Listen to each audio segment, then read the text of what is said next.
Are you guys as excited as me for the Battle of Winterfell? Yes. Why? I don't know. No? Okay. Sam, how are you doing? You neither, Sam? God, who is going to save us from the Night King? It's going to be Ser Jorah, right? Oh, God, no. Ser Jorah. Theon? Oh, Jesus, this is a bloodbath. Well, the Night King will just have to wait because in this episode we'll be delving into the Battle of Winterfell and how the inhabitants of the Last Stand faced off against the Lord of Darkness. This video is an analysis of both the episode and the battle strategy put forward by Jon Snow and the Resistance, so if you're looking for a tribute page for Lyanna Mormont, this isn't the place for you. Oh, fuck it. The episode can be split into 6 parts: the Dothraki attack, the retreat, the fire trench, the last stand, Jon versus the Night King, and Arya's attack. Once you put together the episode in that order, it becomes easier to understand, so we'll go through it piece by piece and uncover some of the mysteries along the way. But before we get into that, we must first delve into the battle plan put forward last episode. The main theory revolves around the Night King exposing himself so that they can put an end to him and the undead. If they kill him, the theory goes that the undead will follow. Because Bran has the mark of the Night King, he'll be searching for him. Thus, he'll be used as bait in the Godswood. Once the undead army gets too close, Ser Davos will be in charge of waving the torch to signal Dany and Jon to light the trenches. Something he does do, but because the encroaching snowstorm, Dany and Jon are unable to see it. There's also the question about whether Dragonfire will be able to stop the Night King, a question which is answered later on this episode.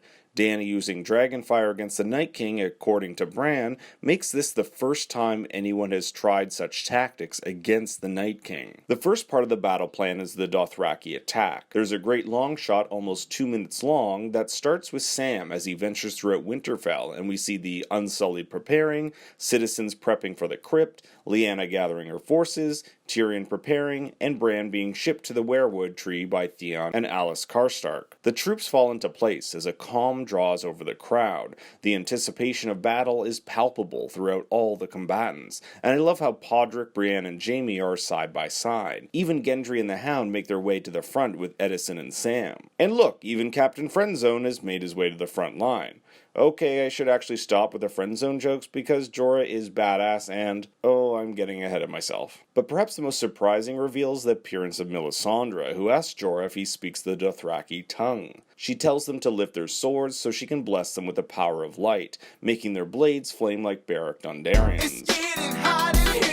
And come on, this is just badass. Jorah leads the Dothraki into battle while Melisandre gives the High Valyrian saying, Valor Margulis, meaning all men must die, which is responded by Grey Worm with Valar Doharis, meaning all men must serve. It's interesting that Davos is the one to let Melisandre through the gate, considering their history. She was the one who convinced Stannis to burn his own daughter. For God's sakes, that daughter taught him how to read. She even tells Davos when they meet there's no need to execute her. She'll be dead before dawn, as she shares a look with Arya.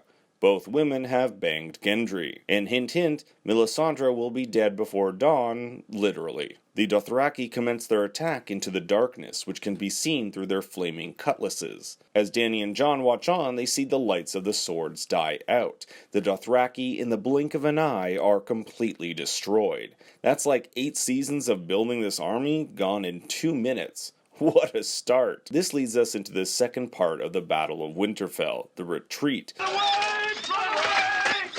which begins with the remaining Dothraki and Ser Jorah clamoring back to Winterfell, unsuccessful. And oh my god, it's like a tsunami of corpses that descend upon our heroes. Jaime even has a moment where he saves his love from impending doom before Dany and Jon bring their dragons to the rescue. But Jon has his eyes on the Night King and his commanders, but a sudden surge of frosty wind swerve him off course. Arya tells Sansa to head down to the crypt, giving Sansa a dagger of dragonglass to protect herself. Podrick, the Hound, Jaime, Brienne, and Sam fight valiantly when Edison is killed while helping Sam. Our first big death of the episode. Stay back, he's got blue eyes! I've always had blue eyes! Dany and Jon struggle against the harsh winds as the army of undead press onward. The overwhelming force of undead forces everyone to retreat back into Winterfell. The Unsullied do their best to hold back the undead, but it isn't enough. The sheer onslaught is just too much. There's even a great moment of Arya killing a white to save the Hound, the man who was once on her list to kill. With the onslaught being too much to handle, Grey Worm orders the trench to be lit, which leads us to the third part of the Battle of Winterfell, the lighting of the trench. Because of the storm, Dany can't see the order to light the trench, and since it's so cold out, even the flame arrows don't work. This means Melisandre must venture out into the field of battle, and call on the Lord of Light to ignite the flames. For a woman whose intuition about prophecies and belief in a Lord of Light who's let her down so many times, this is a major feat. And luckily for her, it pays off. The lighting of the trench allows Winterfell a brief moment of rest to catch their breath and regroup. Also, mad props to Sansa telling Tyrion he was the best of them, referring to their marriage. It's a slight comfort and comedic release during this serious battle. Theon apologizes to Bran, but Bran is being Bran, and just tells him it is what it is, before warging into ravens, giving him sight on the battlefield and toward the Night King. This is the first shot we've gotten of him since the battle began. With the undead tired of waiting, they begin to launch themselves into the fire, clearing a path for others to make their way through. This begins the fourth part of the Battle of Winterfell, which I've called the Last Stand. It's here that the undead clamber up the walls of Winterfell like zombies from World War Z.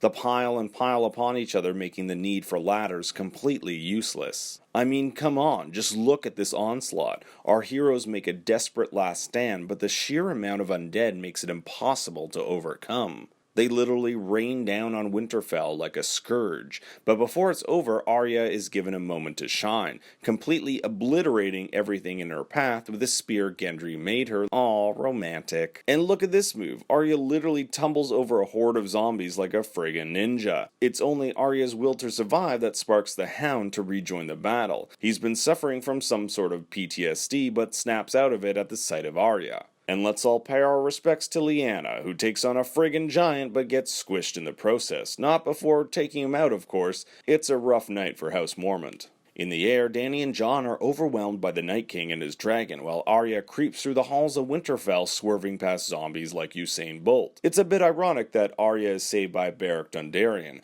a man who was once on her kill list for selling Gendry to Melisandre. Here he is doing his best Hodor impression. Last episode, we learned he was taken off Arya's list. Melisandre appears and tells her Beric was brought back for a purpose, this purpose being for him to save Arya so she can eventually go on to kill the Night King. Melisandre even says Arya will shut many eyes forever, even blue eyes, a hint that she'll be the one to kill the Night King. The Night King and his dragon completely obliterate Winterfell, eventually getting into a tussle with Jon and his dragon, but Dany saves the day and launches the Night King onto the battlefield.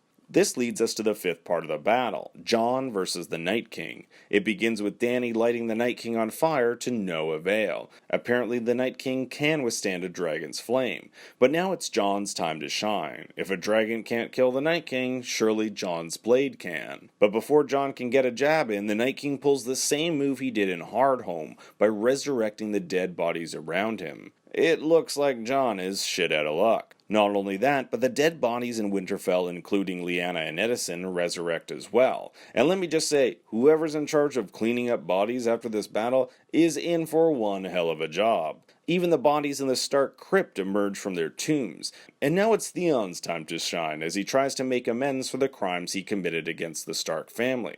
We'll get into that in a bit. Meanwhile, Jon is saved by his lover Dany from a horde of zombies, but her dragon Drogon is quickly overwhelmed, knocking her on the ground. She's saved by Jorah, who defends her till his last dying breath. In the crypts, there's an amazing scene between Tyrion and Sansa, who both take out their blades as they're overwhelmed by undead. These blades aren't to kill themselves, rather to go out in a blaze of glory. And this scene where Jon battles through the courtyard is absolutely terrifying, as it's literally raining undead all around them. The Night King makes his way to Bran with one final guardian protecting him, Theon, and he proves that you don't need balls to truly be a man. Bran's last words give him vindication, telling him he's a good man and thanking him. Thus, Theon's character arc is complete, and he can die knowing he's achieved what he set forth to do. If only he waited a few minutes for Arya, am I right? Regardless, he's given a heroic death, a complete opposite from what he used to be, a coward. And as the Night King approaches Bran, ready for the kill, Arya appears out of nowhere and stabs the Night King, completely destroying him and all the undead he created in the process. Remember that by killing the White Walker, you destroy all he or she created. Note that he's also killed with a Valyrian dagger that was given to Arya by Bran himself, and Bran was given that dagger from Littlefinger. In fact, this dagger was the one that apparently set off the events of Game of Thrones, as it originally belonged to the assassin who was sent to kill Bran after he was crippled in Season 1. But there's something about this scene that just rubs me the wrong way. The Night King has been hyped for seasons upon seasons, and this is how he goes? A sneak attack when he could have just laid back and let his army obliterate Winterfell? And with Bran going into this warg stance for the entirety of the battle, which served no purpose, my thoughts are that something else is at play here. What was Bran really doing this whole time? Is the Night King really dead, or is there something bigger at play? But the final scene of the battle falls on Melisandre, who, if you recall, is actually an old hag who is only kept young by the power of her necklace. With her role in the Battle of the Undead seemingly over, she removes the necklace and ventures out into the horizon, falling dead, her purpose fulfilled. She even said she'd be dead before dawn, and here she is dying in front of the actual dawn. The Battle of Winterfell was certainly epic, but what did you guys think? I want to hear your thoughts in the comments below. And if you like this video, make sure to give it a thumbs up and subscribe, because I have more Game of Thrones videos on the horizon. And remember, Daddy loves you very much.